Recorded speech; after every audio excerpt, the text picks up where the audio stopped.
For Your Money is brought to you by NelsonCorp Wealth Management. It's now time for Your Money. We're joined by James Nelson, financial planner at NelsonCorp Wealth Management. Welcome back, James. Thank you, Brandy. So consumer spending has been strong lately. What are you seeing in the data?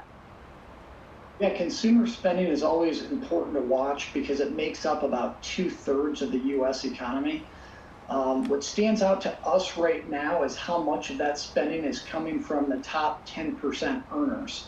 And we've got a chart here that illustrates this. And what it shows, the data shows, is that almost half of all U.S. consumer spending is coming from the top 10% of earners. That's the highest we have seen since 1989.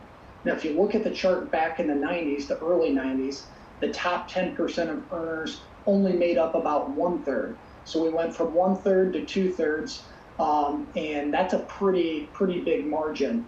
This means that the U.S. economy leans heavily on the higher income households to keep spending and to keep things going.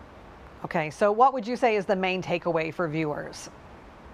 Well, spending is much more concentrated at the top now, which creates different risks for the economy. A lot of the spending power tends to lead to the higher earners, and they have that by stock exposure, higher risk assets like real estate and housing. So if those asset classes take a hit, that could ripple through to the economy, because when wealth falls, typically spending also falls, and that puts a lot of pressure on those asset classes. So we're not sounding the alarm, but it is pointing out a lot of the risk that we look at for our clients. All right, James, as always, thanks for joining us. Thank you, Brandy. If you missed any of our discussion, we'll make it available for you on ourquadcities.com.